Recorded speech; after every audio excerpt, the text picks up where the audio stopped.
The break room smelled like burnt coffee and something else. Something chemical, like the residue of too many microwaved meals that had bubbled over and scorched the interior. Maya pressed her palm flat against the cold laminate countertop, feeling the slight give of old adhesive beneath the surface, the way it shifted like skin over bone. The fluorescent light above her head buzzed with that particular frequency that made her back teeth ache. Her fingers were trembling. She stared at them. These hands that felt simultaneously familiar and foreign. The scar on her right thumb from that mandolin incident 3 years ago, would be 3 years ago, was 3 years ago, was still pink and new. The cuticles were ragged because she'd always been a picker when she was anxious, and she'd been anxious for... How long had she been anxious? Maya? You good? The voice cut through the strange fog in her head. She turned to see Derek from accounting, his badge clipped crooked on his shirt pocket, holding a sad-looking burrito still wrapped in damp paper towels. He'd microwaved it too long. She knew this because she'd seen him do it. Because she'd been in this exact moment before. Because... Yeah, she said, and her voice sounded like it was coming from underwater. Just tired. Tell me about it. Derek punched buttons on the microwave for another round. The plate inside rotated with a mechanical groan. Teresa's got me doing reconciliation for the last 6 months. 6 months! Like I don't have actual current work. Teresa? The name hit Maya like a slap. She gripped the counter harder, felt her knuckles go white. The room tilted slightly. And suddenly she wasn't just smelling burnt coffee. She was smelling the particular brand of vanilla air freshener Teresa kept in her office, the one that was supposed to smell like French vanilla cream, but actually smelled like artificial sweetener and lies. You okay? Derek asked again, and this time there was genuine concern in his voice. You look like you're gonna... I'm fine. Maya pushed off the counter, forced her legs to work. Her feet felt strange in her shoes. These worn Skechers she'd bought on sale at Marshall's, the ones that were already starting to separate at the sole. She'd worn these shoes for 8 months before replacing them with the more expensive pair she'd bought after her promotion. Her promotion? Her breath caught. I need to. She didn't finish the sentence, just pushed past Derek and into the hallway. Oh, where the industrial carpet muffled her footsteps, and the walls were that particular shade of beige that existed only in office buildings and hospitals. The kind of beige that was designed to be inoffensive and ended up being suffocating instead. She walked past the cubicles in the main area, a maze of fabric-covered dividers in navy blue, each one topped with the same frosted glass accent panels that were supposed to look modern and just looked cheap. Janet was on the phone at her desk, twirling the cord around her finger the way she always did. Marcus was typing with 2 fingers, hunting and pecking, squinting at his screen. Everything was exactly as it had been. Exactly as it would be. Maya's stomach lurched. She made it to the bathroom and locked herself in the far stall, the one with the door that didn't quite close all the way. Where you had to hold it with your foot. She sat down on the closed toilet lid and put her head between her knees, breathing through her mouth because the bathroom smelled like industrial cleaner and that floral soap that came out pink and left your hands feeling filmy. This wasn't possible. People didn't just wake up and find themselves 5 years in the past. People didn't get second chances. Life didn't have a rewind button, didn't let you take back mistakes, didn't give you the opportunity to... Her phone buzzed in her pocket. She pulled it out with shaking hands. The screen was cracked. She'd dropped it 2 weeks ago, would drop it, had dropped it, on the sidewalk outside her apartment. The wallpaper was a generic photo of a sunset she'd never taken. No Face ID on this model. She had to type in her passcode, 0824, her birthday. The notification was from Teresa. Can you come see me when you have a moment? Maya stared at the words until they stopped making sense, until they were just shapes on a screen. She knew what this meeting was about. She knew because she'd lived through it once already, because somewhere in her mind was the memory of walking into Teresa's office with its vanilla air freshener and its motivational posters about teamwork and excellence, of sitting in the chair across from Teresa's desk while her boss explained that they needed to be flexible and team players and think outside the box. The box in question being payroll fraud. Not that Teresa had called it that. Teresa had made it sound like a favor, like a special project, like an opportunity to prove herself as a valuable member of the Ridgemont Consulting family. Teresa had smiled her bleached teeth smile and said things like, just between us and temporary solution, and I'm trusting you with this because I know you're discreet. Maya had been 26 years old and desperate to keep her job. The economy was bad, was going to be bad, was still bad, and she'd already been living paycheck to paycheck. And Teresa was the vice president of operations, and who was Maya to question someone in senior management? So she'd said yes. She'd clocked Teresa's hours under her own employee ID for 6 months. She'd watched her paycheck stay the same while knowing that somewhere in the system, it looked like she was working 70, 80, 90 hours a week. She'd watched Teresa take vacations and long lunches and half days while marking herself as present, marking herself as working. Accumulating time she'd later claim as overtime. And when it all came crashing down, when the audit revealed the discrepancies, when the lawyers got involved and the police were called and the TV crews showed up in the parking lot, it was Maya's employee ID on the time cards, Maya's name on the records, Maya who got charged with payroll fraud while Teresa claimed ignorance, claimed she'd trusted Maya with administrative access and had no idea it was being abused. Maya who'd spent 18 months fighting charges. Maya who'd lost everything. Maya who'd stood in a courtroom and heard the word guilty echo off the walls. And then what? She couldn't remember. The memory was there, but not there, like trying to hold water in cupped hands. She remembered the courtroom, the fluorescent lights, the judge's face sagging with disappointment, or maybe just exhaustion. She remembered the sound of the gavel. She remembered walking out into a world that suddenly had no use for a convicted felon, a world where every job application had that checkbox. Have you ever been convicted of a crime? And then nothing. Or not nothing. A void. A gap. And then waking up this morning in her old apartment, the studio with the leaky faucet and the neighbor who played bass guitar at 2 a.m, waking up to an alarm she didn't remember setting, in sheets she'd donated to Goodwill years ago, in a body that felt younger and older at the same time. Her phone buzzed again. Teresa? Maya? The bathroom door opened. Heels clicked on tile, the sharp, precise sound of expensive shoes. Maya held her breath. Watching through the crack in the stall door as someone moved to the sink, the water ran. Paper towels pulled from the dispenser with that industrial thwack-thwack sound. "I know you're in there," Janet's voice said. Maya's chest tightened. Janet? God, Janet with her purple reading glasses on a beaded chain and her collection of inspirational desk calendars. Janet, who'd testified at the trial, who'd said under oath that she'd never seen Teresa ask Maya to do anything inappropriate, who'd claimed that Maya must have been acting alone. "I'm fine," Maya said through the stall door. "You don't sound fine." Janet's heels clicked closer. "Derek said you looked like you were going to pass out. Just felt a little dizzy. You need to eat more. You're too thin." Maya wasn't thin. She'd never been thin. But Janet said things like this. We lobbed these little observations disguised as concern, and you were supposed to just accept them because she was older and had worked at Ridgemont for 15 years, and therefore had the authority to comment on your body. "I'll grab something from the vending machine," Maya said. "Teresa's looking for you." Of course she is. "I know. I'll go see her in a minute." Janet didn't leave. Maya could see her shadow under the stall door, could hear her breathing, that slightly wheezy sound from decades of smoking that she'd quit, but her lungs hadn't forgotten.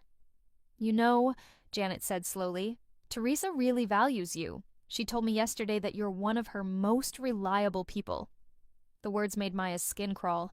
She pressed her palms against her thighs, feeling the cheap polyester of her work pants, the way the fabric had started to pill at the knees. "That's nice to hear," she managed.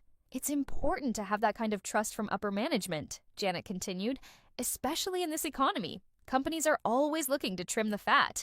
You know, you want to make yourself indispensable." Indispensable. Maya had made herself indispensable, hadn't she? She'd been so eager to please, so desperate to prove her worth, that she'd committed fraud. And where had it gotten her? "I'll keep that in mind," Maya said. Janet's shadow finally moved away. "Don't keep her waiting too long. You know how she gets." The bathroom door swung shut. Maya counted to 30, then stood up on shaking legs. She flushed the toilet even though she hadn't used it. That social performance, that need to justify her presence in the bathroom. Then she went to the sink and stared at her reflection in the cloudy mirror. She looked young. God, she looked so young. 26, fresh-faced, despite the anxiety that had already carved tiny lines between her eyebrows. Her hair was longer than she'd worn it in years, pulled back in a ponytail that did her no favors. No gray yet. That would come later, stress gray at 29, sprouting at her temples like frost. Her hands gripped the edges of the sink. The porcelain was cold and slightly damp. If this was real, and some part of her was starting to believe it was real, no matter how impossible, then she was standing at a crossroads. She could walk into Teresa's office right now and say no. She could refuse to be complicit. She could protect herself. But would anyone believe her if she tried to warn them? Would anyone listen if she went to HR right now and said, "Teresa is going to ask me to commit fraud"? She had no proof, no evidence, just a memory of things that hadn't happened yet, things that would never happen if she made different choices. Her reflection stared back at her, and for a moment Maya felt the weight of all those lost years pressing down on her shoulders. The trial, the conviction, the job rejections, the apartment she'd lost, the friends who'd stopped returning her calls, the slow, grinding poverty of being marked as a criminal. She'd lost so much, she wouldn't lose it again. Teresa's office was at the end of the hall, around a corner where the carpet changed from industrial gray to a slightly nicer industrial blue.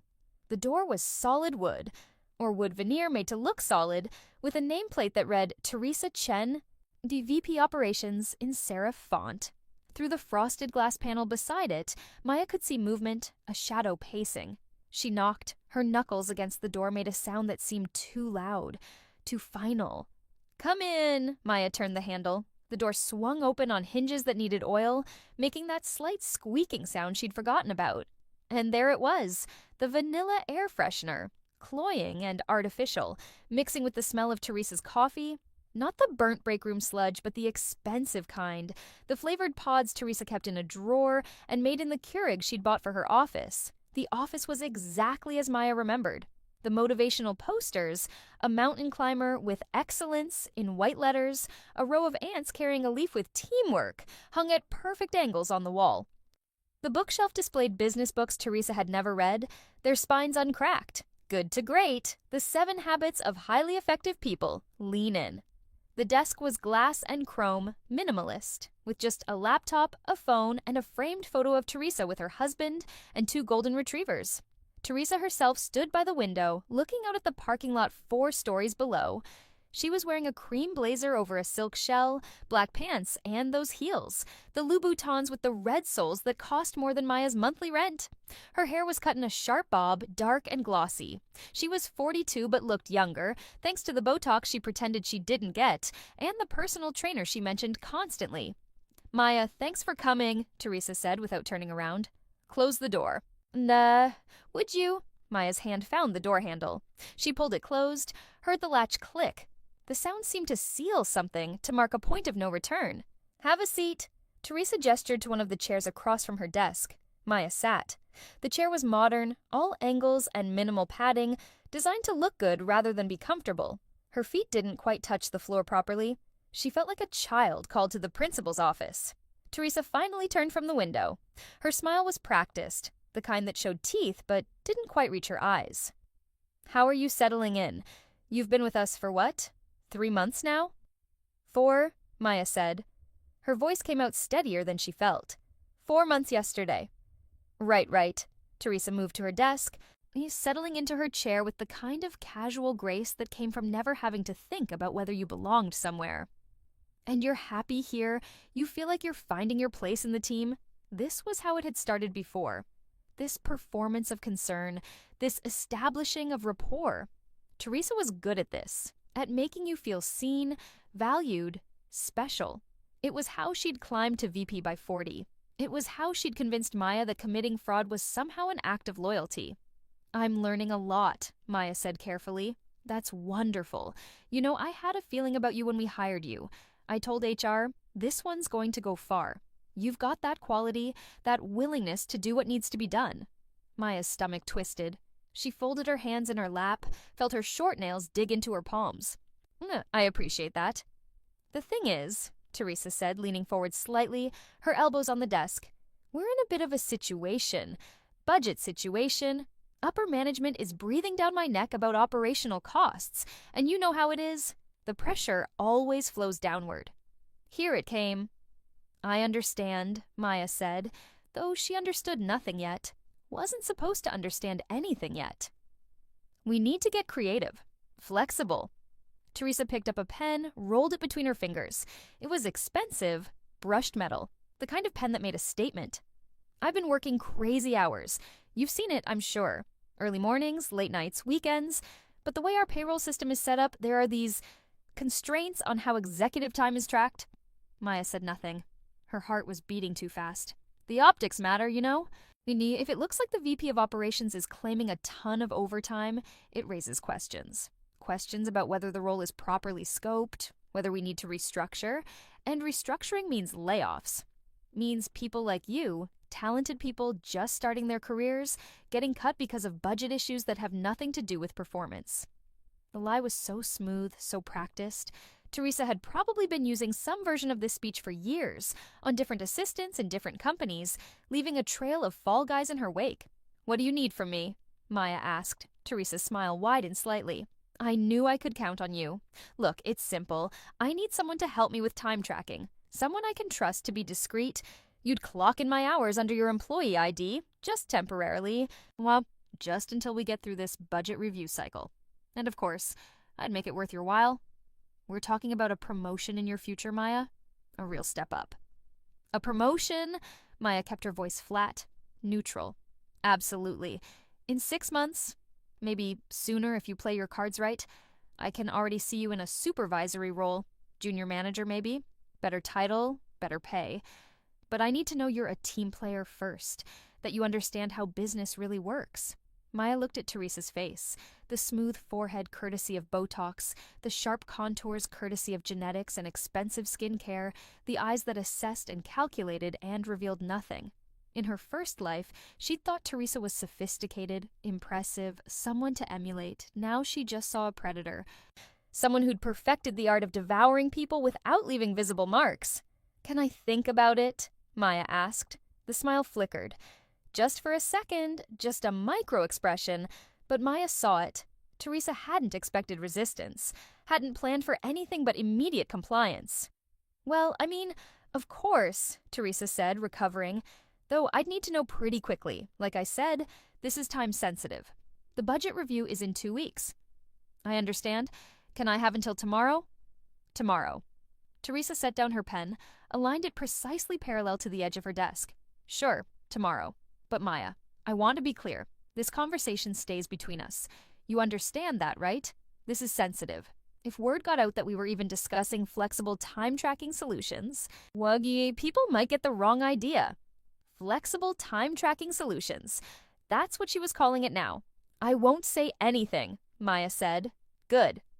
Teresa stood, signaling the end of the meeting. "I know I can trust you. You're smart. You know which way the wind blows." Maya stood too, her legs unsteady beneath her. She moved toward the door, her hand on the handle, when Teresa spoke again. "Oh, and Maya, I'd really encourage you to think carefully about what this opportunity could mean for your career.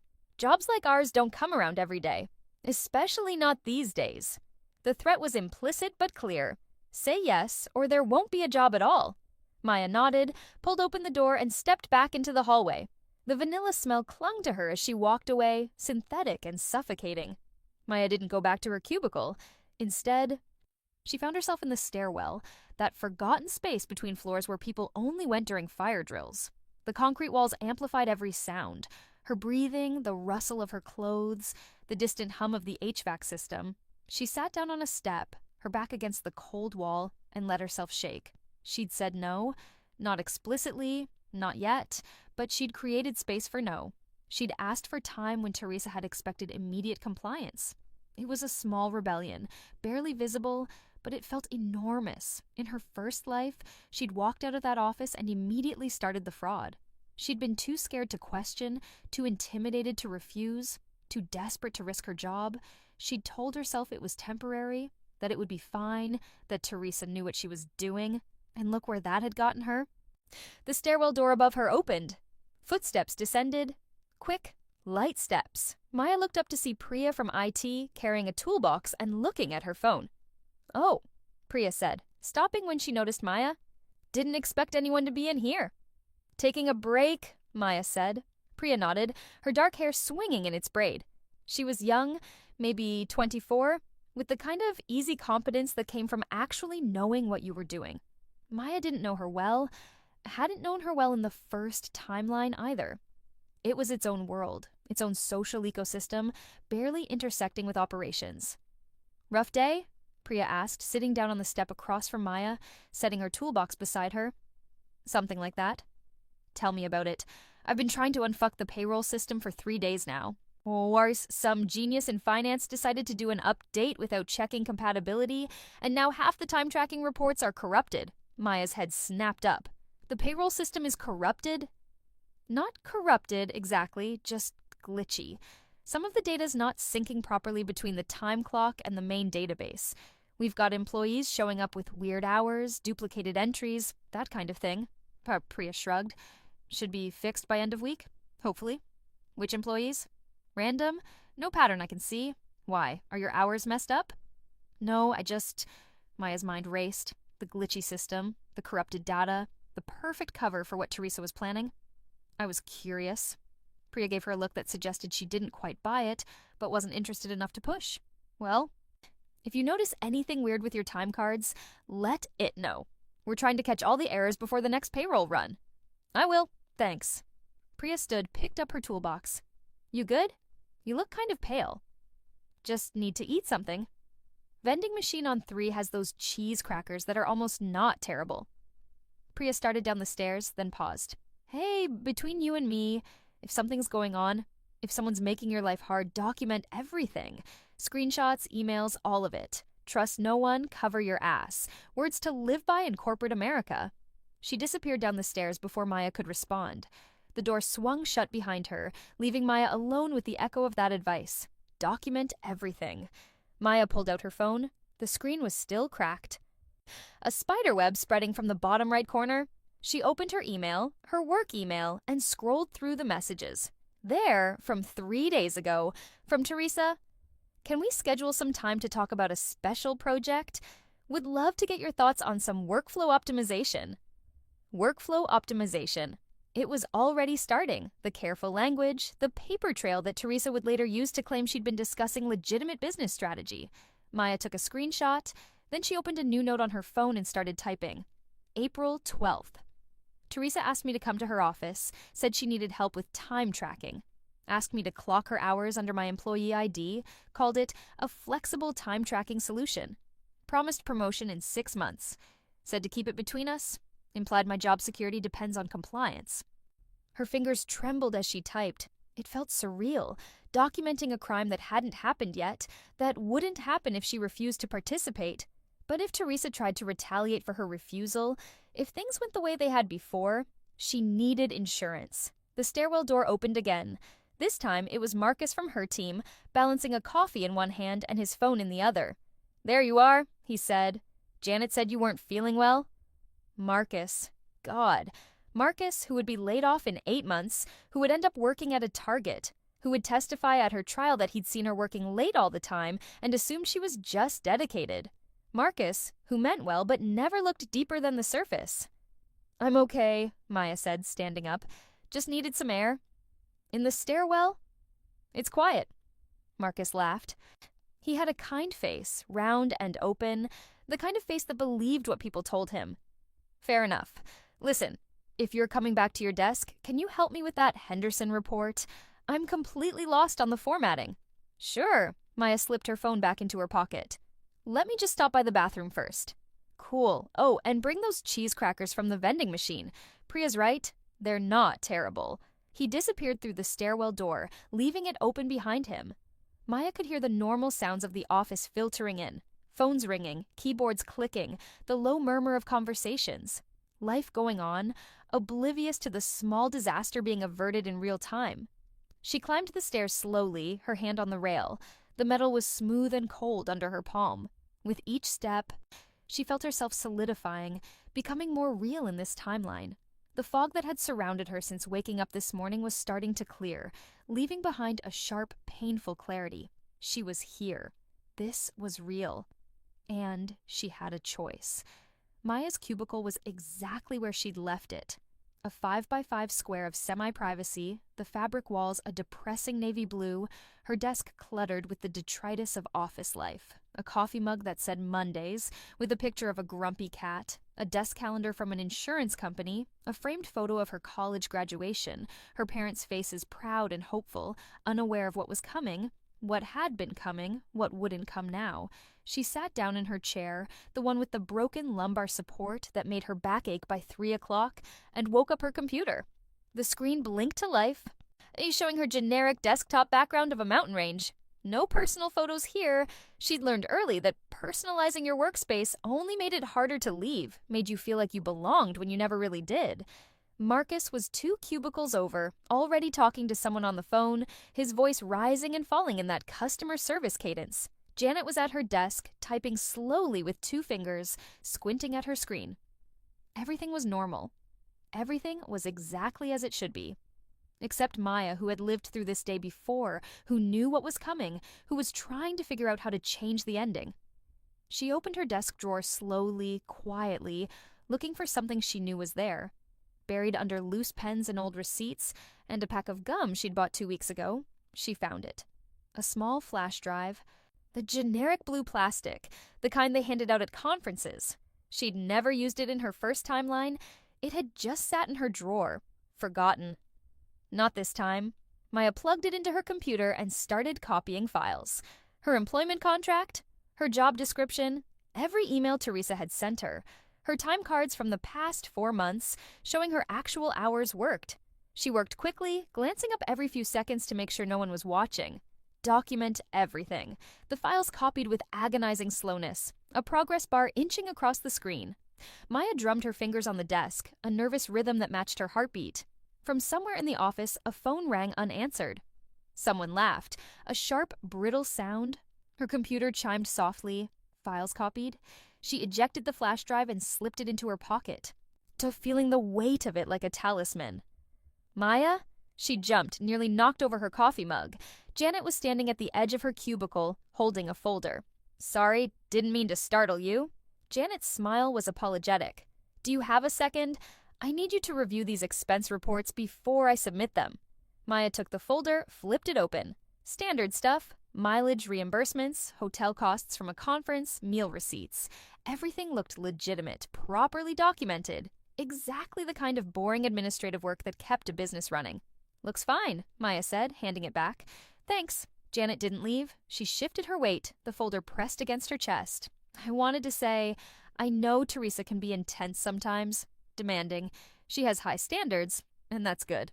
Oh, but it can be a lot for people who are still learning the ropes. Maya's guard went up. Okay? If she's asking you to do anything you're not comfortable with, anything that seems outside your job description, you can always come to me. I've been here a long time. I know how things work. It was a strange offer, coming from the woman who would later claim to know nothing about Teresa's fraud. But looking at Janet now, at the concern in her eyes that seemed genuine even if it wasn't, Maya wondered if this was Janet's way of offering an out, a warning wrapped in corporate speak. I appreciate that, Maya said carefully. I'll keep it in mind. Janet nodded, satisfied. She started to turn away, then paused.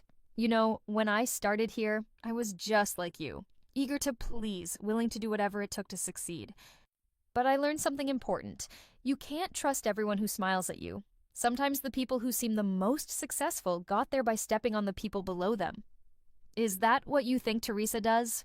The question came out before Maya could stop it. Janet's expression shuddered immediately, going carefully neutral. I think, Janet said slowly, that Teresa is very good at her job, and I think you should be very careful about what favors you agree to do. Then she was gone, disappearing around the corner with her folder, leaving Maya sitting there with more questions than answers. Was Janet warning her?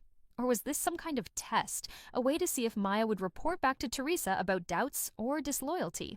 In the corporate world, it was impossible to tell who was genuinely trying to help and who was just protecting their own interests. Maya pulled out her phone and added to her notes. Janet from accounting warned me to be careful about favors and not to trust people who smile. Unclear if she knows about Teresa's fraud or is just generally cautious. Seemed genuine but could be covering herself. Her phone buzzed. A text from her mother. Hope work is going well. Call me this weekend? Maya stared at the message, her throat tight. Her mother. God. In the first timeline, her parents had been devastated by the trial, by the conviction.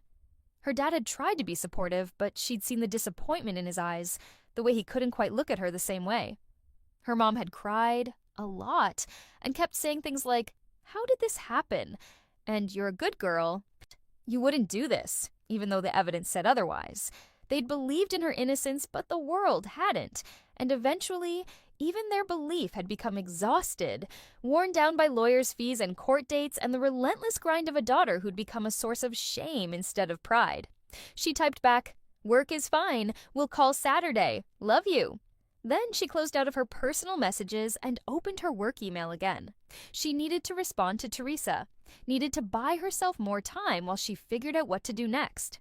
"Teresa," she typed, "thank you for the opportunity to discuss the special project. I take the responsibility seriously and want to make sure I understand all the implications before moving forward. Could we schedule a follow-up meeting tomorrow to discuss the details in more depth?" She read it over 3 times, looking for any hint of resistance or suspicion. It was perfectly neutral, perfectly professional, the kind of response that said, "I'm taking this seriously," without saying yes or no. She hit send before she could second-guess herself. The response came back in less than 2 minutes. "Of course. Let's meet tomorrow at 2. My office." Maya's stomach dropped. Tomorrow? She had less than 24 hours to figure out how to handle this, how to protect herself, how to navigate a situation where every choice felt like stepping off a cliff. She looked around the office, at the fluorescent lights buzzing overhead, at the generic motivational posters on the walls, at the people around her going about their days oblivious to the fraud being plotted, to the lives that would be ruined if nothing changed. And she made a decision. The law office of Patricia Martinez occupied the 3rd floor of a converted brownstone in the city's historic district, the kind of neighborhood where the coffee shops had exposed brick and the boutique sold $70 candles. Maya had found it through a Google search on her lunch break. "Employment lawyer near me." The reviews were good.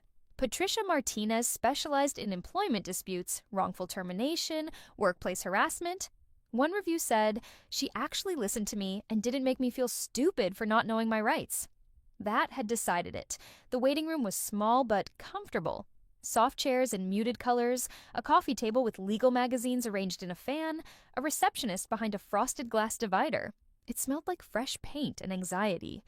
While Maya sat with her hands folded in her lap, trying not to look as terrified as she felt. "Miss Martinez will see you now," the receptionist said. Patricia Martinez's office was professional without being cold. Law books lined one wall, but they looked actually used, broken spines and sticky notes protruding. Her desk was organized chaos, case files stacked neatly, a laptop open, family photos in simple frames. Patricia herself was in her 50s, gray hair cut short, wearing a simple navy suit and no-nonsense expression. "Maya Chen?" She stood, offered her hand. Her grip was firm. "Have a seat. Can I get you anything? Water? Coffee?" "Water would be great." Patricia poured from a pitcher on her desk, handed Maya a glass. The water was cold, lemon slices floating in it. Maya sipped it gratefully, trying to calm the churning in her stomach. "So," Patricia said, settling into her chair. "You mentioned on the phone that you're concerned about a potential workplace issue. Why don't you tell me what's going on?" Maya set down the water glass, watching condensation bead on the outside. "My boss asked me to commit payroll fraud." Patricia's expression didn't change. She picked up a legal pad and pen. "Okay, walk me through it. From the beginning." So Maya did. She explained Teresa's request, the supposed budget pressures, the promise of promotion, the insistence on secrecy. She pulled out her phone and showed Patricia the notes she'd been taking, the screenshot of Teresa's initial email. "You haven't done anything yet?" Patricia asked. "No, she asked me yesterday. I said I needed time to think about it. We have a meeting tomorrow?" "Good." Patricia made notes in precise handwriting. "That's good. You have documentation, you haven't participated, and you came here before taking any action. That puts you in a strong position." "What should I do?" Patricia set down her pen and looked at Maya directly. "First, you need to understand what you're dealing with. What your boss is asking you to do is called time theft or payroll fraud. It's a crime. Usually a felony if the amounts are significant enough. If you participate even under coercion, you can be held criminally liable." Maya's hands clenched in her lap. She already knew this. She'd lived this. But hearing it laid out so bluntly made it real in a different way. If you refuse and she retaliates, fires you, demotes you, makes your work life hell, that's potentially wrongful termination or retaliation, which is illegal. But proving it can be difficult. Corporate retaliation is often subtle. They'll find other reasons, document performance issues, build a case that looks legitimate. So I'm screwed either way. Not necessarily. Patricia leaned back in her chair. Here's what I recommend. Tomorrow's meeting, you're going to say no. Clearly, unambiguously, in a way that can't be misinterpreted. Then you're going to document that refusal? How? Email yourself a summary immediately after the meeting. Date, time, what was said, your response. Print it out. Keep a copy at home. If she gives you any instructions in writing, emails, texts, anything, save them. Make backups. Keep them somewhere outside of work. Maya nodded, pulling out her phone to take notes. Second, you're going to report this to HR and to the company's ethics hotline if they have one, in writing. Not because HR will necessarily protect you, they work for the company, not for you. But because it creates a paper trail. It makes it harder for them to claim later that they didn't know. Won't that make Teresa furious? Yes, absolutely, but you need to understand something, Maya. You're already in danger. Your boss has already identified you as a potential fall guy. If you do what she asks, you take all the risk and she keeps the money and the clean record. If you refuse but don't report it, she'll find someone else to victimize and you become a potential witness she needs to discredit. Your only real protection is sunlight, making sure there's a record that you refused and reported. Maya's mouth was dry. She drank more water. What happens after I report? Hard to say. Best case scenario, the company investigates, finds evidence of ongoing fraud, and removes Teresa. You're protected from retaliation under whistleblower statutes. Worst case, they bury it, claim insufficient evidence, and start building a case to fire you for other reasons. That's the worst case? Well, the actual worst case is that you participate, get caught, and end up with a criminal record that follows you for the rest of your life. Patricia's expression was grave. I've seen it happen, usually to young people early in their careers who trusted someone in authority and didn't know they had the right to say no. Maya felt something loosen in her chest, a knot of guilt and shame she'd been carrying from a life that hadn't happened yet. She wasn't stupid for what she'd done before. She'd been young and scared and manipulated by someone who knew exactly how to exploit her. If you report and they retaliate, call me immediately, Patricia continued. We'll discuss your options for a wrongful termination suit. I can also help you file a complaint with the Department of Labor if needed. But Maya, and I'm saying this because you need to hear it, you might lose your job over this. Not because you did anything wrong, but because that's sometimes how these things work. You need to be prepared for that possibility. I understand. Do you have savings? Family you can stay with if needed? Some savings, not much. In her first timeline, she'd had even less. The trial had bankrupted her completely. And my parents, yeah. They'd let me come home. Good, that's good. Patricia closed her legal pad. One more thing. If the police get involved, if there's an investigation and they want to talk to you, call me first. Don't talk to them without representation, even if you think you have nothing to hide. People talk themselves into trouble more often than you'd think. Maya stood, her legs steadier than they'd been in Teresa's office. How much do I owe you for today? Initial consultation is free. If you need me to take action, draft letters, file complaints, represent you in court, we'll discuss fees then. But for now, you just owe me a promise to protect yourself. They shook hands again. Patricia's grip was still firm, grounding. You're doing the right thing, Patricia said. I know it doesn't feel that way, it feels terrifying. But trust me, you're saving yourself from something much worse. Maya nodded, not trusting herself to speak. She walked out of the office, down the stairs, and into the cool April afternoon. The sun was lower in the sky, casting long shadows across the historic district's brick sidewalks. People walked past with shopping bags and coffee cups, oblivious to the small drama playing out in Maya's life. She pulled out her phone and updated her notes. April 12th, 4:30 p.m. Met with employment lawyer Patricia Martinez. She advised, 1. Refuse clearly and document. 2. Report to HR and ethics hotline in writing. 3. Keep copies of everything outside work. Said whistleblower protections exist but not guaranteed. Might lose job but criminal prosecution worse. Call her if retaliation occurs. Then she added, lawyer said I'm doing the right thing. Still terrified. But less alone. She walked to the subway station. descended into the familiar smell of concrete and metal and too many bodies in a confined space. The train came, packed with commuters heading home. Maya squeezed into a spot near the door, holding the rail as the train lurched into motion. Tomorrow at 2 p.m., she would walk into Teresa's office and say no. And then she would see if the universe really had given her a second chance, or if this was just a different path to the same disaster. Maya's apartment was on the 4th floor of a walk-up in a neighborhood that was gentrifying, which meant the rent was too high, but the building still had roaches. Her studio was small, a main room that served as bedroom, living room, and kitchen, plus a bathroom the size of a closet. The window looked out on an air shaft, offering a view of other people's brick walls. But it was hers. Or at least she paid for it. And after the trial in her first timeline, after the conviction and the eviction and the months of couch surfing, it felt like a palace. She dropped her bag by the door and stood in the center of the room, just breathing. The refrigerator hummed. The neighbor's bass guitar started up.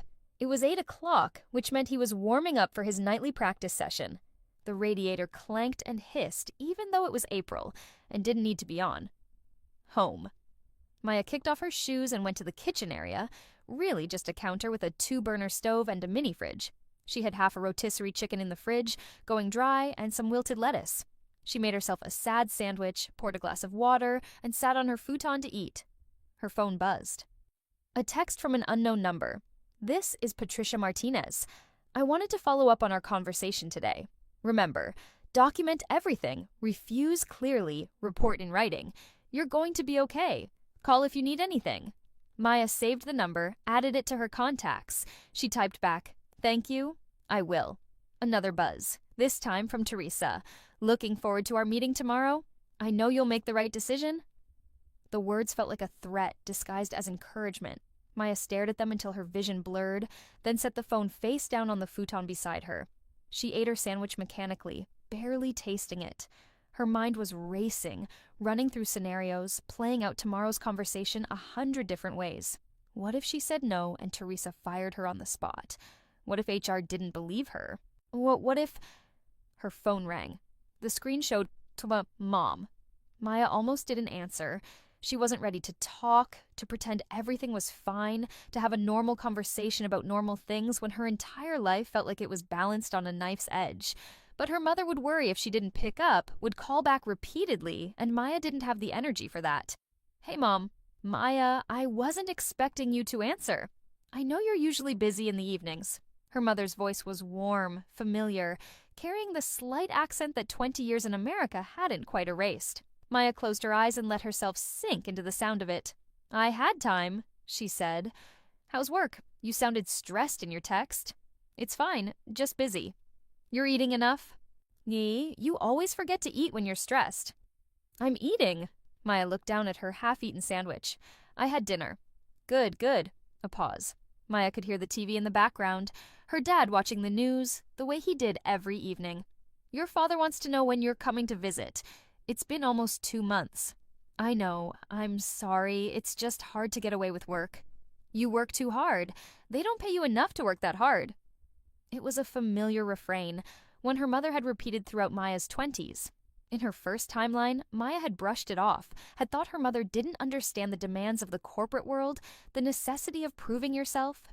Now she realized her mother had understood perfectly. She'd just valued her daughter's well-being more than her daughter's career advancement. "Maybe you're right," Maya said quietly. "Of course I'm right. I'm your mother." Another pause. "Maya, is everything okay? You sound different." Maya's throat tightened. She wanted to tell her mother everything. About Teresa's request, about the lawyer, about the fear that kept her up at night. She wanted to ask for advice, for reassurance, for someone to tell her what to do. But she couldn't. Because how could she explain that she'd already lived through this? That she'd already made the wrong choice once? That she was terrifying of making the wrong choice again? Her mother would think she was having a breakdown. And maybe she was. "I'm okay," Maya said. "Just tired." "You should take a vacation. Come home for a week. Your father and I would love to see you." "Maybe soon?" They talked for a few more minutes, about Maya's dad's garden, about her mother's book club, about the new restaurant that had opened downtown. Normal things, safe things, the kind of conversation that felt like a lifeline even as Maya's mind kept circling back to tomorrow. I love you, Maya said when they were saying goodbye. She said it with more intensity than usual, and her mother noticed. I love you too, sweetheart. Are you sure everything's okay? Yeah, I'm sure. I'll call you this weekend. After she hung up, Maya sat in silence, listening to the bass guitar thrumming through the walls. She pulled out her laptop and opened a document, started typing. Tomorrow at 2 p.m., I will meet with Teresa Chen. She will ask me to commit payroll fraud by clocking her hours under my employee ID. I will refuse. I will say, I appreciate your trust in me, but I'm not comfortable with that arrangement. I don't think it's appropriate or legal. She typed it out several times, refining the language, making it clear and unambiguous. Then she printed it out. Her printer was old and made groaning noises, but it still worked, and put the paper in her bag. Having a script made her feel slightly less terrified. Not much, but enough. She spent the next hour researching whistleblower protections, employment law, payroll fraud statutes. She read case studies of other people who'd refused to participate in fraud, who'd reported their bosses, who'd tried to do the right thing. Some of them had won. Some had lost their jobs anyway. All of them had been through hell. But they'd survived. At 11 o'clock, Maya closed her laptop and tried to sleep. She lay on her futon, staring at the water-stained ceiling, listening to the sounds of the building, pipes groaning, neighbors arguing, someone's TV playing too loud.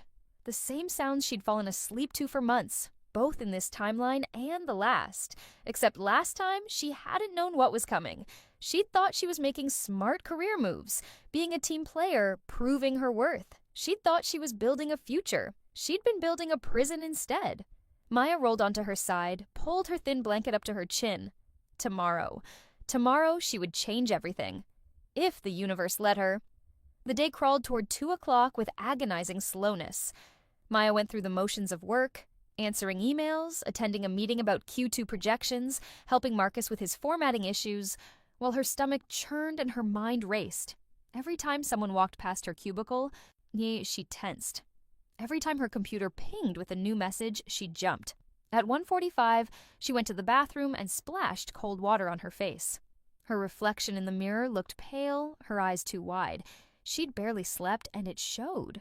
She dried her face with rough paper towels and gave herself a pep talk that felt as hollow as it sounded. You can do this. You've already done the hard part. You've lived through the consequences.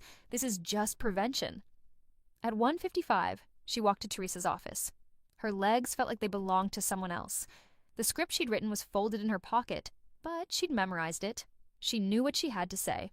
She knocked. Come in. Teresa's office smelled like vanilla, same as before. The VP was sitting at her desk, typing something on her laptop, her manicured nails clicking against the keys. She looked up when Maya entered and smiled that practiced smile. Maya, right on time. Close the door. Maya closed it. The latch clicked. She sat in the same uncomfortable chair as yesterday, feet not quite touching the floor properly.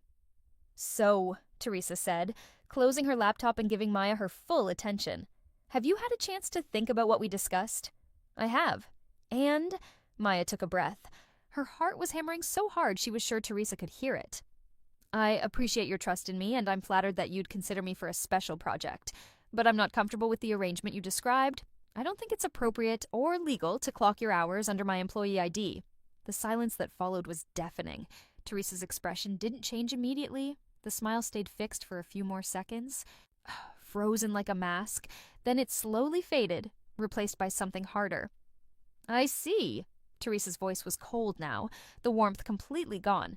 Can I ask what specifically concerns you? It's payroll fraud, Maya said, her voice steadier than she felt. It could result in criminal charges. For both of us. That's a very dramatic interpretation. Teresa leaned back in her chair, studying Maya with new eyes. I was talking about flexible time management, corporate efficiency. There are different ways to structure these things.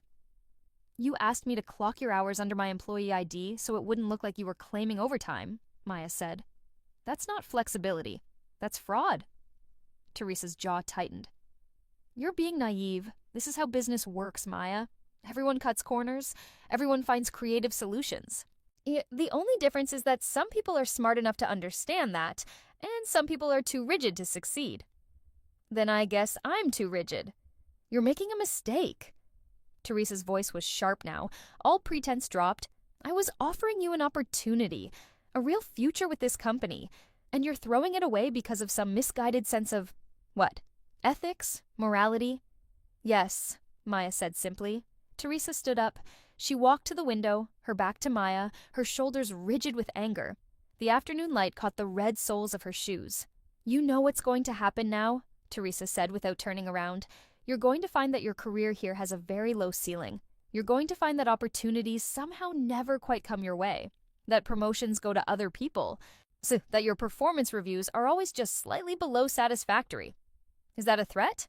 It's reality. Teresa turned around. Her face was composed now, back to professional. I trusted you with sensitive information, Maya. I thought you were smart enough to understand what that meant. But if you're going to be difficult, if you're going to make problems... She left the threat hanging. Maya stood up. Her legs were shaking, but she stood. I'm going to report this conversation to HR. Go ahead. Teresa's smile was cold. Tell them that your boss tried to discuss workflow optimization with you, and you accused her of criminal activity. See how that goes. I have documentation. For the first time, uncertainty flickered across Teresa's face. What documentation? Emails, notes, dates, and times. Maya pulled out her phone. I showed Teresa the screenshots. Everything you've said, everything you've asked me to do. Teresa's face went pale, then red. You've been documenting our conversations. I have. And I've spoken to a lawyer. And I'm going to report this to the company ethics hotline as well as HR. You little... Teresa stopped herself, visibly struggling to regain control. When she spoke again, her voice was dangerously quiet. You have no idea what you're doing, no idea who you're messing with. I know exactly what I'm doing, Maya said. I'm protecting myself. She turned and walked to the door. Her hand was on the handle when Teresa spoke again. You're finished here. You know that, right? You'll never work in this industry again. I'll make sure of it. Maya looked back at her. Teresa stood in the middle of her office, surrounded by her motivational posters and expensive furniture, and the trappings of success built on fraud and intimidation. She looked smaller somehow, exposed. Better finished than in prison? Maya said. Then she walked out and closed the door behind her. Maya's hands were shaking so badly she could barely type. She was back at her cubicle, her body running on pure adrenaline, her mind replaying the conversation with Teresa on an endless loop. She'd done it. She'd actually done it. She'd said no. Now came the hard part. She opened her work email and started a new message to HR, to whom it may concern. I am writing to report a serious concern about a request made to me by my supervisor, Teresa Chen, VP of Operations. On April 12th, Ms. Chen asked me to meet with her privately in her office. During this meeting, she requested that I clock her work hours under my employee ID to avoid the appearance that she was claiming excessive overtime. She described this as flexible time tracking solutions and promised me a promotion within 6 months in exchange for my participation. She specifically instructed me to keep this conversation confidential and implied that my job security depended on my compliance. On April 13th, I declined this request, stating that I believed it constituted payroll fraud. Ms. Chen responded by threatening retaliation, stating that my career at this company would be limited and that opportunities would no longer come my way.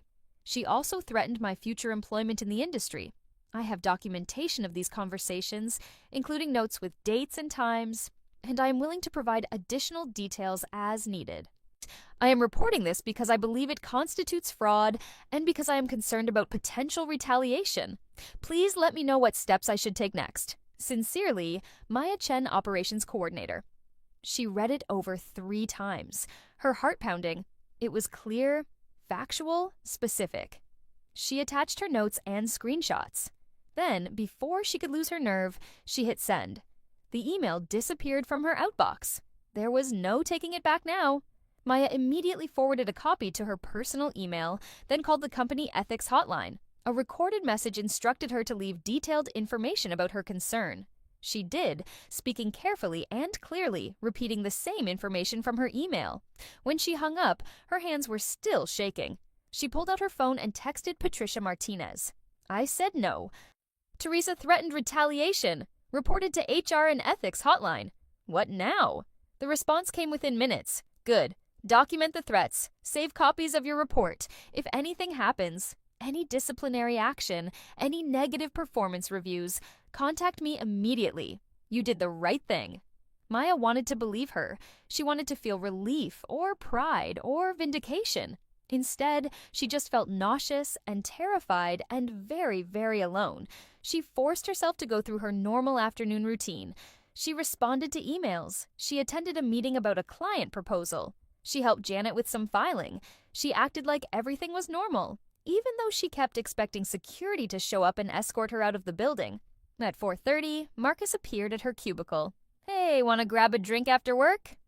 "A bunch of us are going to Murphy's." Murphy's was the bar down the street, the one with sticky floors and cheap beer and after-work crowds from all the nearby office buildings. Maya had gone a few times in her first timeline, awkward networking events where she'd nursed a beer and tried to make small talk with coworkers she barely knew. "I don't think so," she said. "I'm pretty tired. Come on, just one drink. You've seemed stressed all week." Marcus lowered his voice. "Everything okay? I heard you had a meeting with Teresa yesterday. She's not giving you a hard time, is she?" Maya looked at Marcus, his open face, his genuine concern. In her first timeline, he'd been fired 8 months from now. Budget cuts, Teresa would say. Performance issues, nothing personal. But Maya had seen the way Teresa treated people she didn't like. The way she slowly squeezed them out of the organization. "Has Teresa ever asked you to do anything?" Maya paused, choosing her words carefully. "Anything that seemed questionable?" Marcus blinked. "Questionable how?" "Never mind. Forget I asked." "No, seriously, what do you mean?" Maya hesitated. She wanted to warn him, wanted to tell him to document everything, to protect himself. But she'd already stuck her neck out. She couldn't drag other people into this, not when she didn't know how it would end. "Just be careful," she said finally. "Make sure you're covering yourself, keeping records of your work." Marcus frowned. "Are you in some kind of trouble?" "No, I'm just being cautious." "Okay." He didn't look convinced. "The offer stands if you want to talk. I'm a good listener." "Thanks, Marcus. I appreciate it." He left. So, looking back over his shoulder with concern, Maya turned back to her computer and stared at her inbox, waiting for a response from HR that might not come today, or tomorrow, or ever. 3 days passed. Maya went to work, did her job, and waited for the other shoe to drop. HR hadn't responded to her email. The ethics hotline hadn't called back. Teresa avoided her completely. No emails, no meetings, no acknowledgement that she existed. It was the silence that was hardest to bear. The not knowing, the waiting. On the 4th day, Maya was called to a meeting with Linda Chen, no relation, the head of HR. Linda's office was in the corner of the 3rd floor, a small room with glass walls that offered no privacy but gave the illusion of transparency. Linda herself was in her late 40s, always perfectly dressed, with a reputation for being firm but fair, which in corporate speak meant she did what was best for the company and occasionally what was best for employees if those things aligned. "Maya, come in. Close the door." Linda gestured to a chair. She had a folder open on her desk. Maya could see her name on the tab. "Thanks for meeting with me," Maya said, even though this wasn't optional. "I wanted to discuss the report you filed. I've reviewed your allegations, and I've spoken with Miss Chen about the situation." Maya's stomach dropped. "You told her I reported her?" "I had to investigate the allegations. That involves speaking with all relevant parties." "What did she say?" Linda folded her hands on the desk. Her nails were manicured, French tips, perfect crescents. "Miss Chen states that you misunderstood her intentions. She says she was discussing workflow optimization and ways to better track project hours across departments. She denies asking you to commit fraud or threatening you in any way. She's lying. Miss Chen is a valued member of our leadership team with 12 years of service. You've been with the company for 4 months. Linda's tone was neutral, but the implication was clear. You understand how this looks. "I have documentation," Maya said. "I have emails. I have notes with dates and times. I've reviewed what you sent. The emails are vague. They mention a special project and workflow optimization, but nothing explicitly illegal. Your notes are your word against hers. So you're not going to investigate?" "I am investigating. That's what this meeting is. But I need you to understand that serious allegations require serious evidence. If we take action against a vice president based solely on one person's interpretation of a conversation..." She trailed off, letting Maya fill in the blanks. If they took action, if they fired Teresa, or even seriously questioned her, and it turned out to be a misunderstanding, the company would face a lawsuit. Better to protect the VP than the coordinator. What happens now? Maya asked. We're going to continue monitoring the situation. If there are any other incidents, you should report them immediately. In the meantime, we're arranging for you to transfer to a different team under a different supervisor. I'm being moved. It seems like the best solution for everyone. You'll report to David Nguyen in client services. He's a good manager? Very by the book. The transfer will happen next week. Maya should have felt relieved. She was getting away from Teresa, getting a fresh start. But it felt like punishment, like she was the problem being moved out of the way. And Teresa? Miss Chen will continue in her current role, but we'll be keeping an eye on the situation. Linda's expression softened slightly. I know this isn't the outcome you were hoping for, but sometimes these things are complicated. It's not always clear-cut.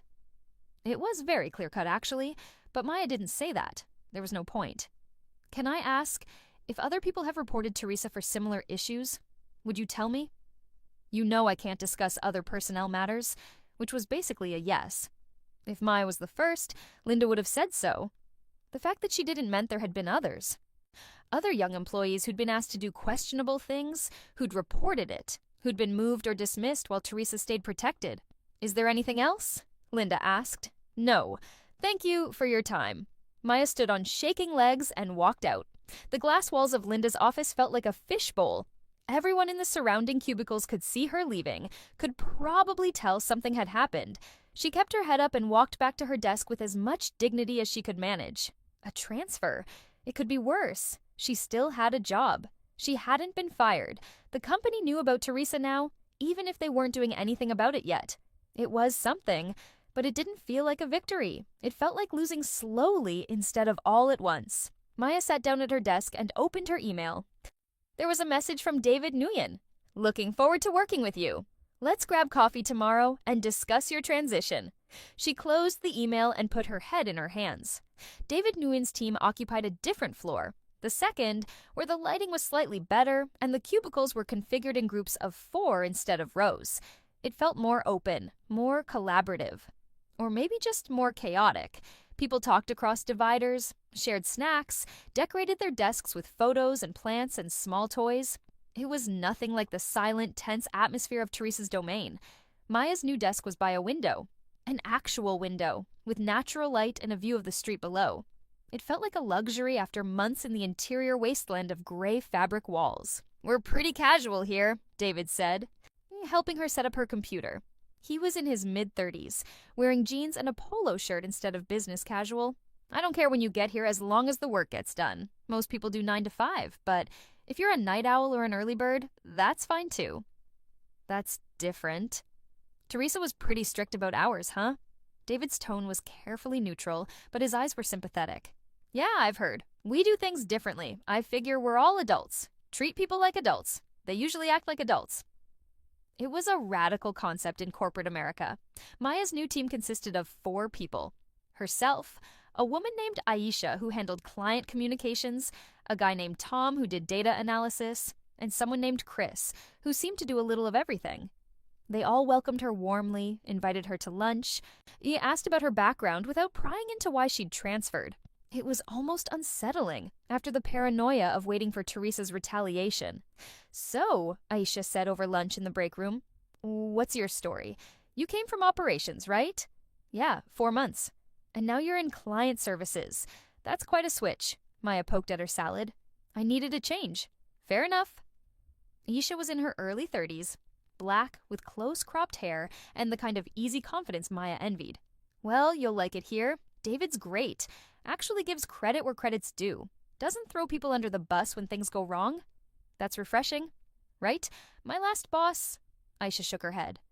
Let's just say I understand needing a change. Tom joined them, Hoyert carrying a burrito that smelled significantly better than the break room's usual offerings. New girl, welcome to the good side of the building. Is there a bad side? 4th floor, Tom said without hesitation. Operations. That whole department is a nightmare. Everyone's stressed, turnover is insane, and the VP is supposedly a terror. Maya kept her expression neutral. I've heard rumors. It's not just rumors, Chris said, sitting down with their lunch. Chris was non-binary, mid-20s, with purple streaks in their hair and an impressive collection of enamel pins on their bag. My roommate worked for Teresa Chen for 6 months before quitting, said it was the worst job they'd ever had. Constant, impossible demands, public humiliation, that thing where someone takes credit for your work. Why does the company keep her? Maya asked. Aisha snorted. Because she makes the money, or at least she claims to make the money. She's good at playing the political game, knows who to schmooze, how to make herself look good in front of executives. Classic narcissist, Tom added. Charismatic upward, abusive downward. Maya filed this information away. Her new team, knew about Teresa. They'd heard stories. They were willing to talk about it openly, at least among themselves. That was different from the hushed whispers and careful neutrality in operations. You worked for her? Chris asked Maya. Is that why you transferred? Something like that? Say no more. Chris held up their hands. Witness protection program. We've had a couple of refugees from operations. You're in good company. The conversation moved on to other topics. Weekend plans, a new restaurant, someone's dating disaster. Maya listened and occasionally contributed, feeling herself slowly relax into this new space. It wasn't perfect. She was still at Ridgemont Consulting, still in the same building, still working for a company that had protected Teresa over her. But at least here, she could breathe. After lunch, David called her into his office, less an office and more a corner desk with low dividers, visible to the whole team. How are you settling in? He asked. Good. Everyone's been really welcoming. They're good people. David leaned back in his chair. Look, I'm going to be straight with you. I don't know exactly what happened with Teresa, and you don't have to tell me, but I know she has a reputation. I know people don't usually transfer out of operations unless something's wrong. Maya's guard went up. HR said it was just a reorganization. HR always says that. David's smile was wry. But between you and me, you're not the first person I've taken from that department, and you probably won't be the last. Teresa goes through assistants and coordinators like tissue paper, burns them out, pushes them too hard, or... He paused. Or asks them to do things they shouldn't have to do. You know about that? I know rumors. I know enough to know that if you transferred out, you probably had good reasons. And I want you to know that this team operates differently. If I ever ask you to do something that makes you uncomfortable, you tell me. If you see something that doesn't seem right, you report it. No retaliation, no politics. Clear? Clear. Good. David pulled up a project file on his computer. Now, let's talk about actual work. We've got a client presentation next week that needs some serious TLC. Maya spent the rest of the afternoon learning the client services workflow, reviewing proposals and presentations, getting up to speed on active accounts.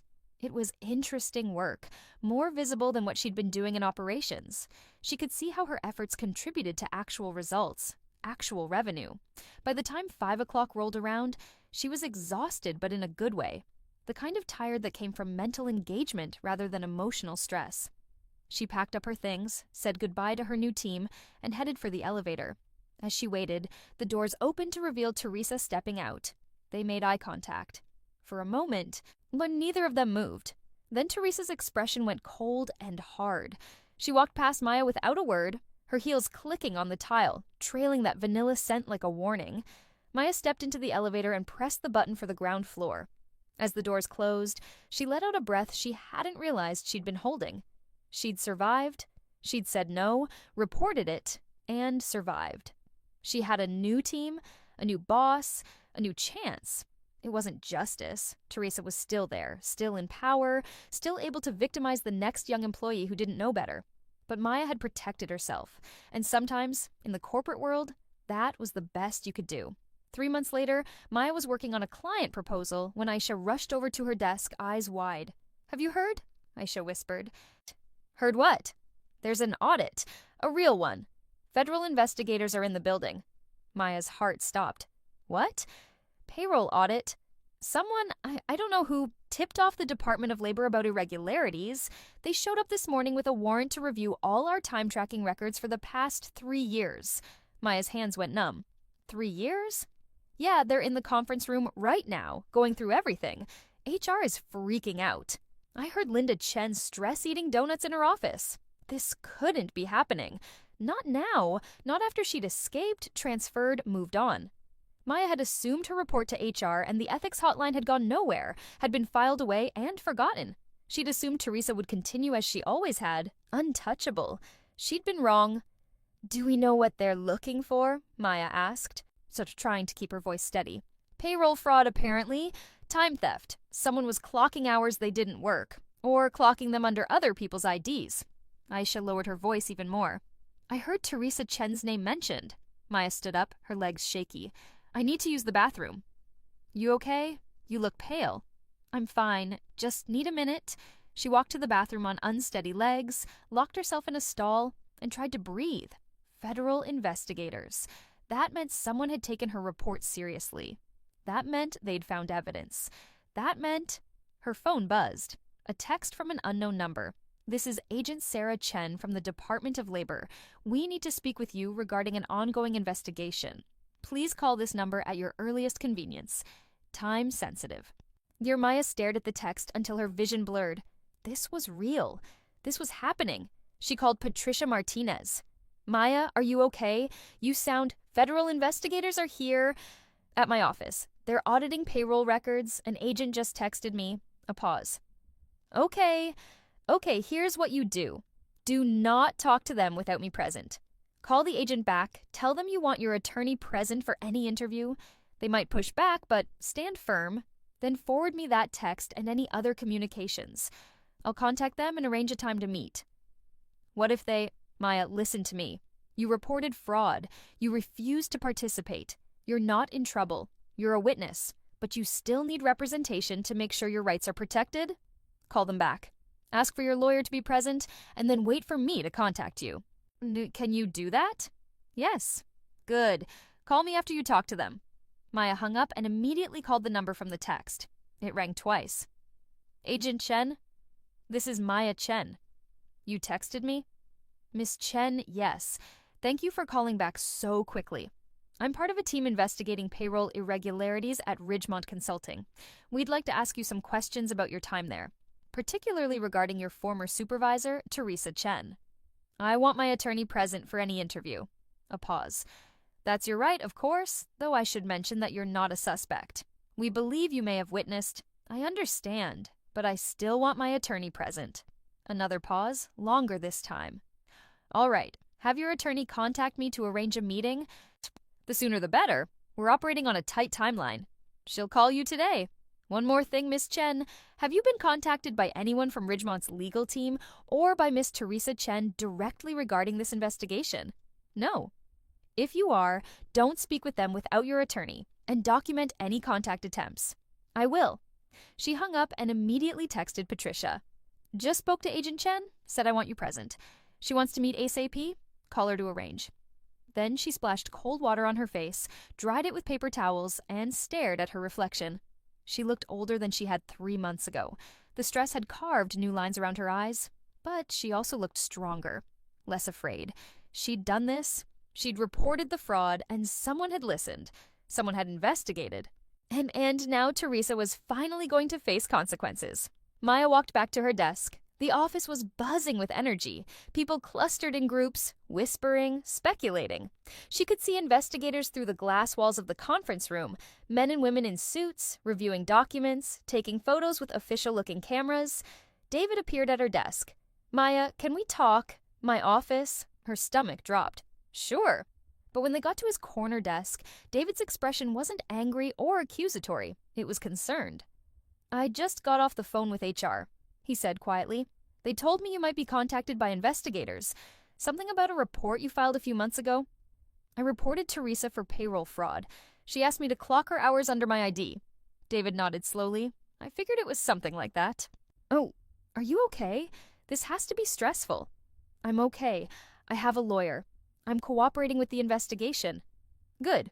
That's good." David ran a hand through his hair. "Look, I want you to know. Whatever you need, time off for meetings, space to deal with this, you have it. No questions asked. What you did, reporting fraud, that takes guts. Most people wouldn't." I didn't feel brave. I felt terrified.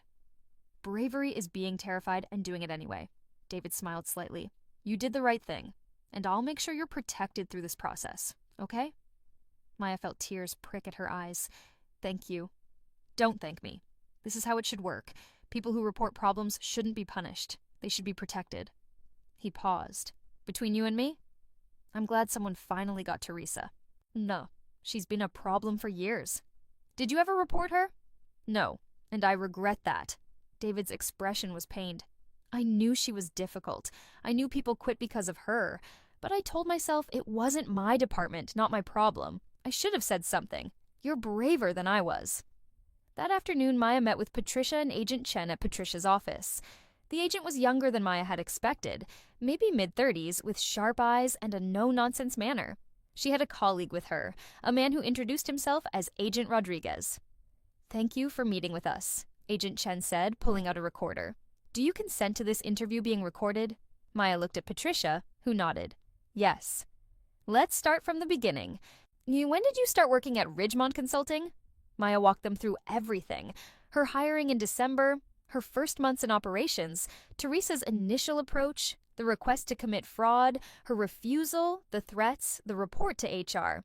Patricia occasionally interjected to clarify a point or to protect Maya from overly leading questions, but mostly she stayed quiet, letting Maya tell her story. The agents took meticulous notes. Agent Rodriguez pulled up documents on his laptop showing Maya time-tracking records, payroll reports, email chains. Do you recognize this email? He asked, turning the screen toward her. It was from Teresa to someone in payroll, dated 2 weeks after Maya had refused. The email discussed adjusting time records for project tracking purposes and included a list of employee IDs, none of them Maya's. She found someone else, Maya said quietly. Several someone else's, Agent Chen corrected.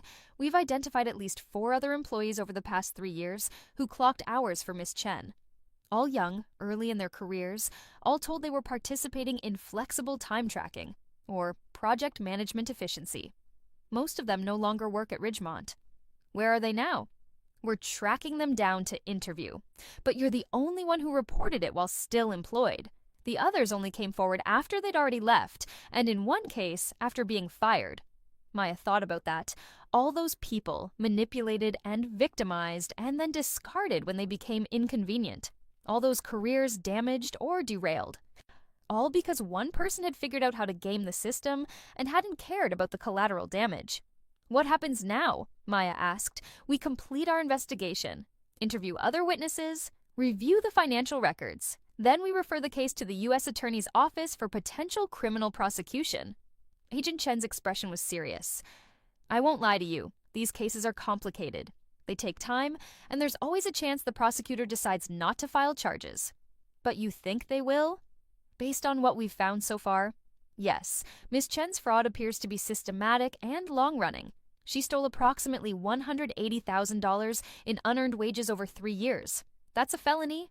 $180,000. Maya tried to wrap her mind around that number. That was what Teresa had thought was worth destroying people's lives for. Well, not millions, not even $1 million. Just enough to fund her lifestyle, her vacations, her designer shoes. Will I have to testify? Maya asked. Probably if it goes to trial, but that's a ways off yet. Agent Chen closed her laptop. For now, we just need you to stay available, keep documenting anything unusual at work, and let us know if anyone tries to intimidate you or interfere with your cooperation. After the agents left, Patricia walked Maya out to her car. How do you feel? Patricia asked. I don't know. Relieved? Scared? I can't believe it's actually happening. Believe it. You made this happen. Patricia squeezed her shoulder. The hard part's over. You said no, you reported, and you cooperated with the investigation. Whatever happens next, you're on the right side of this. Maya drove home in a daze, the city lights blurring past her windows. She parked in her usual spot outside her building and sat in the car for a long moment, just breathing. She'd done it. She'd actually done it. In her first life, she'd said yes to Teresa, and it had destroyed her. In this life, she'd said no, and now Teresa was being investigated for felony fraud. The universe had given her a second chance, and she'd used it.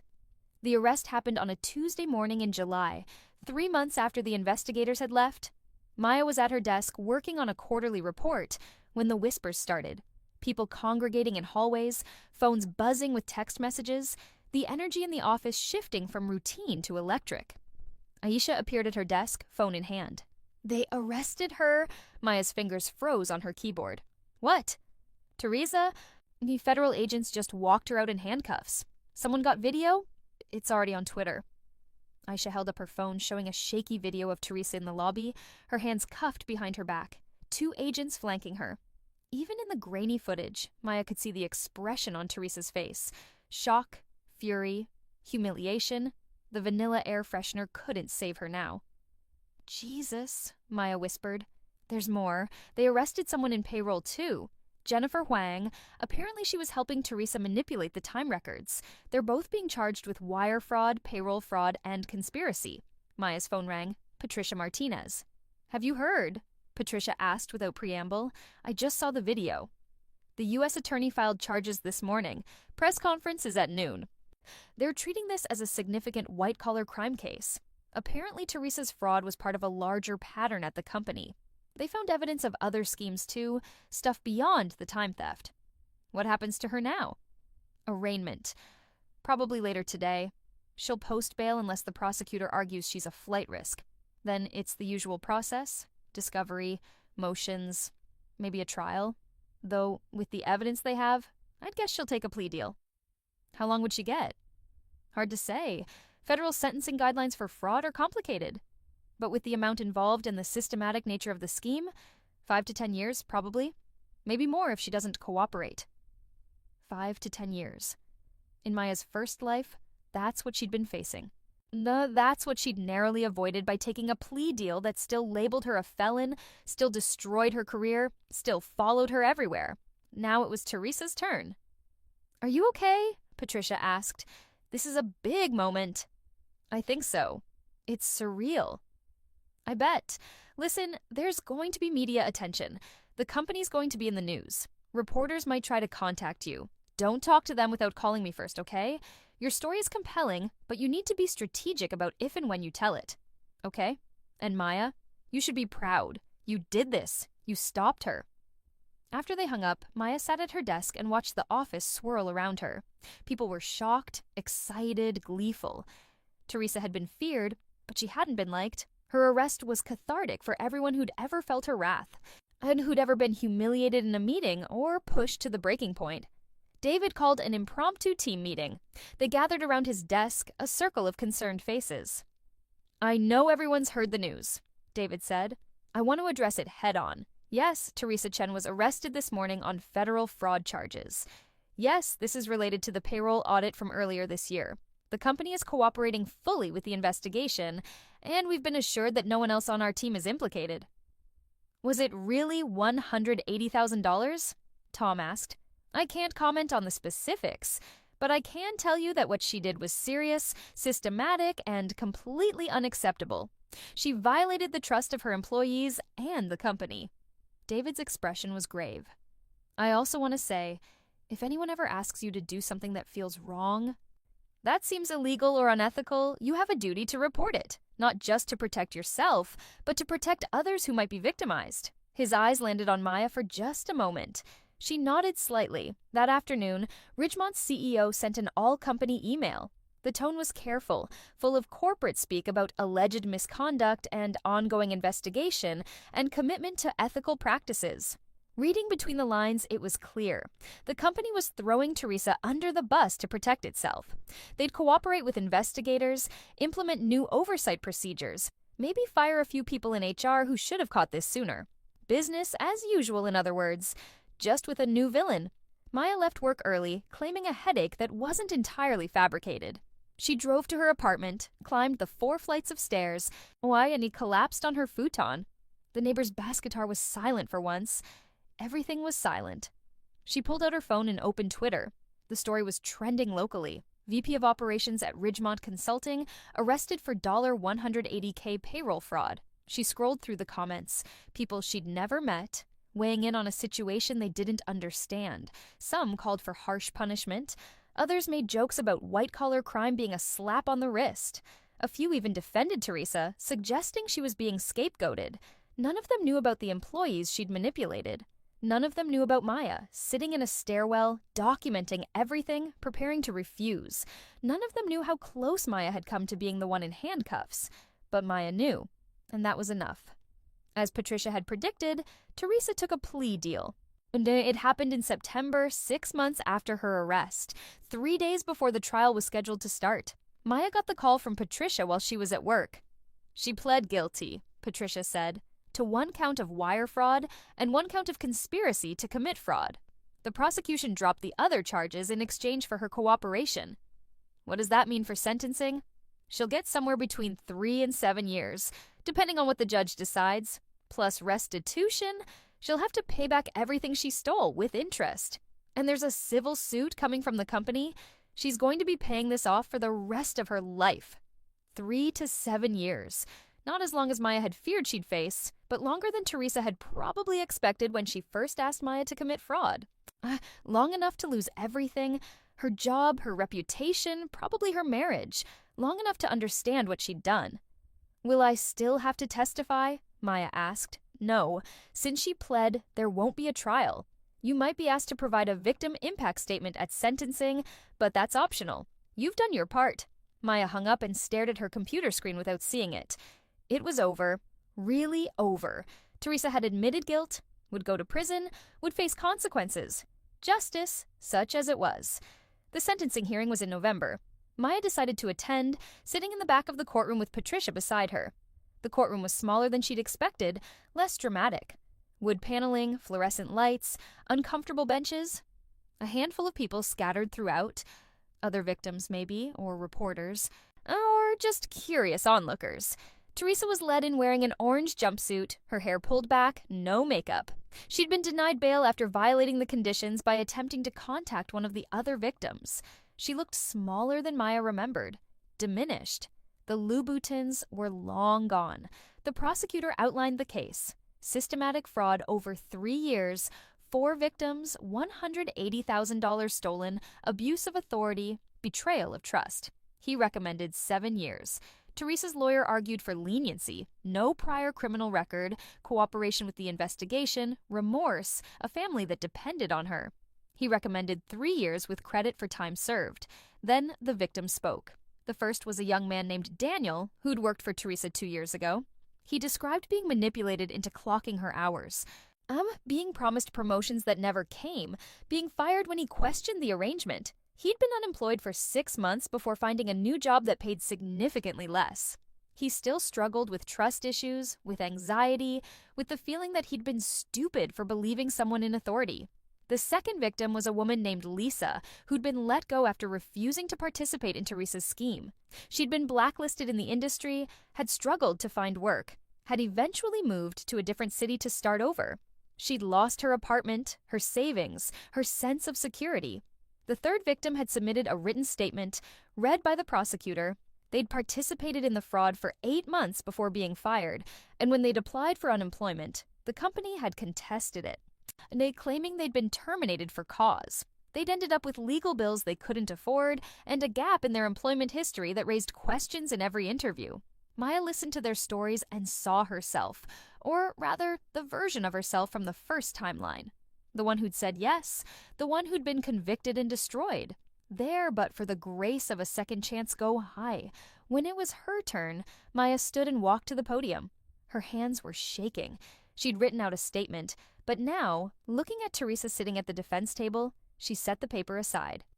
I was 26 years old when Teresa Chen asked me to commit fraud, Maya said. I was 4 months into my first real job out of college. I was living paycheck to paycheck, trying to prove myself, terrified of being fired. I wanted to believe that someone in authority had my best interests at heart. Teresa wouldn't look at her. She stared at the table, her jaw clenched. She made it sound like a favor, like I was helping her solve a business problem. She promised me a promotion, a future, a place in the company. She made me feel special, chosen, trusted with something important, and she made it clear that refusing would end my career. Maya's voice was steady now. She'd practiced this, but it was more than that. This was the truth, pure and simple. I said no. I reported her to HR. I cooperated with the investigation, and because I did, I kept my job, my reputation, my future. but I almost didn't. I almost said yes. I came very close to destroying my life because I didn't know I had the right to refuse. She looked at Teresa now, willing her to make eye contact. Teresa's eyes flicked up for just a second, long enough for Maya to see something there. Not remorse exactly, but awareness. Recognition. The difference between me and the other victims isn't that I was smarter or stronger, Maya continued. It's that I got lucky. I had resources they didn't. I found a lawyer who helped me.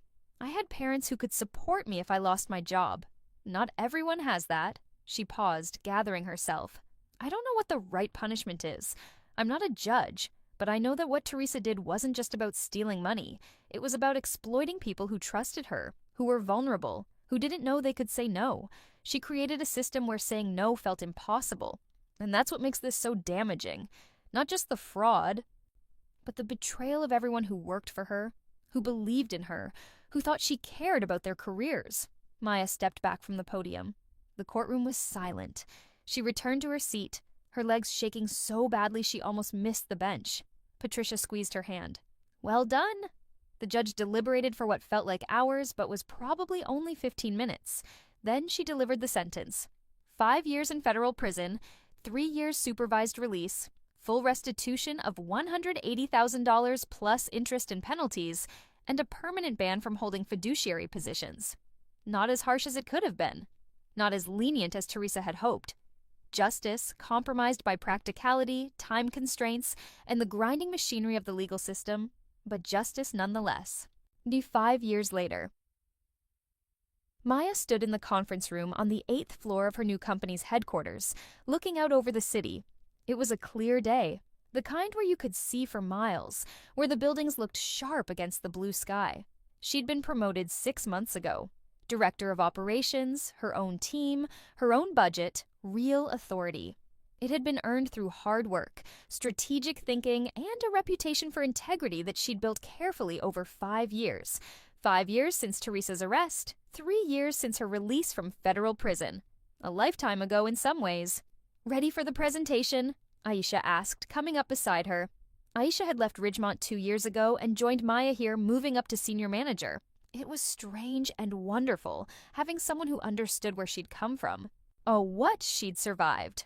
Ready as I'll ever be? They were presenting to the board about a new oversight system for time tracking and payroll. Ironically, Maya's specialty now. She'd become something of an expert on fraud prevention, on creating systems that protected both the company and its employees. She'd even been asked to speak at conferences, to write articles, to consult for other organizations. Her experience with Teresa had become a credential, in its own dark way. The board members filed in, executives in expensive suits, carrying tablets and coffee, settling into leather chairs around the long table. Maya pulled up her presentation and took a breath. Good morning. Today, I want to talk about the cost of fraud. Not just the financial cost, but the human cost. The employees who are exploited, manipulated, or coerced into participating in schemes that destroy their careers. The presentation went well. The board asked smart questions, showed genuine interest in her proposals. They approved her recommended changes. Stronger oversight, mandatory reporting channels, anonymous hotlines, regular audits. Things that might have saved her in another life. After the meeting, Maya returned to her office, a real office with walls and a door and a window that looked out over the city. She had photos on her desk now, her parents, her girlfriend whom she'd met 2 years ago at a work conference, her dog, a rescue, scraggly and loyal. She had plants that she managed to keep alive. She had the kind of life she'd dreamed about at 26. Her phone buzzed, an email from an address she didn't recognize. The subject line was, "Thank you." Maya almost deleted it. Could be spam, could be phishing, but something made her open it. Miss Chen, you don't know me, but I worked at Ridgemont Consulting 5 years ago, under Teresa Chen. I was one of the people she manipulated into participating in her fraud. I lost my job, struggled to find work, and spent years wondering if I'd ever recover. I just wanted to let you know that because you reported her, because you said no and made it possible for the rest of us to come forward, I was able to rebuild my career. I have a good job now. I'm okay, and I wanted to thank you for having the courage to do what I didn't. I hope you're doing well. Sincerely, Daniel M. Maya stared at the email until her vision blurred. Daniel. The young man from the sentencing hearing, the first victim to speak, he was okay. He'd rebuilt. They'd all survived. She typed a reply. Daniel, thank you for reaching out. I'm glad you're doing well. What happened to us, what Teresa did, wasn't our fault. We were young and trusting and trying to do our jobs. She's the one who made the choice to exploit that. I hope you've been able to forgive yourself, the way I've had to forgive my younger self for almost making a different choice. Take care, Maya. She hit send and closed her laptop. Through her office window, she could see the sun starting to set, painting the city in shades of orange and pink. 5 years. It felt like forever and no time at all. Her phone buzzed again. This time a text from her girlfriend. Dinner tonight? I'm thinking Thai. Maya smiled and typed back, Perfect. See you at 7. She packed up her things, said goodnight to her team, and rode the elevator down to the lobby. The evening air was cool, promising rain later. She walked to the subway station, descended the stairs, and waited for her train among the crowd of commuters heading home. Just another person in the city, living their life, carrying their history. The train arrived. Maya stepped on, found a seat, and pulled out her phone to check her personal email. Mixed in with the usual spam and newsletters was a message from her dad. Proud of you, kiddo. Call your mother. She wants to hear about the presentation. Maya smiled and made a mental note to call that evening. Her parents had never known how close she'd come to disaster, how close she'd been to saying yes to Teresa. They'd been worried during the investigation, confused about why she'd transferred departments, but she'd never told them the full story. Maybe someday she would. Maybe she'd sit them down and explain about the second chance the universe had given her, about waking up 5 years in the past with the weight of a future that hadn't happened yet pressing on her chest, about choosing differently, choosing better, choosing herself, or maybe she'd keep it to herself, this strange gift, this impossible do-over, a secret carried like a talisman, a reminder that sometimes, against all logic and reason, you got the chance to rewrite your story. And when you did, when the universe offered you that impossible second chance, you took it. You said no to the people who wanted to use you. You documented everything. You called a lawyer. You reported the fraud. You protected yourself, even when it felt terrifying, even when you thought you'd lose everything. Because the alternative, the life where you said yes, where you participated, where you ended up in handcuffs while your boss claimed ignorance, that was worse. So much worse. The train emerged from underground, sunlight streaming through the windows. Maya closed her eyes and felt the warmth on her face. Somewhere in the city, Teresa was still paying restitution, still on supervised release, still marked by her conviction. Somewhere, the other victims were rebuilding, healing, learning to trust again. And here, Maya was whole, employed, free, living the life she'd almost thrown away for a promise of promotion and the fear of disappointing someone who'd never deserved her loyalty. The weight of hours had been lifted, and what remained was simply time, clean, unmarked, full of possibility. Maya opened her eyes as her stop approached. She stood, shouldered her bag, and stepped onto the platform. The evening stretched ahead of her, dinner with someone who loved her, a phone call with her parents, maybe a walk with her dog before bed. Small moments, simple pleasures, the building blocks of a life reclaimed.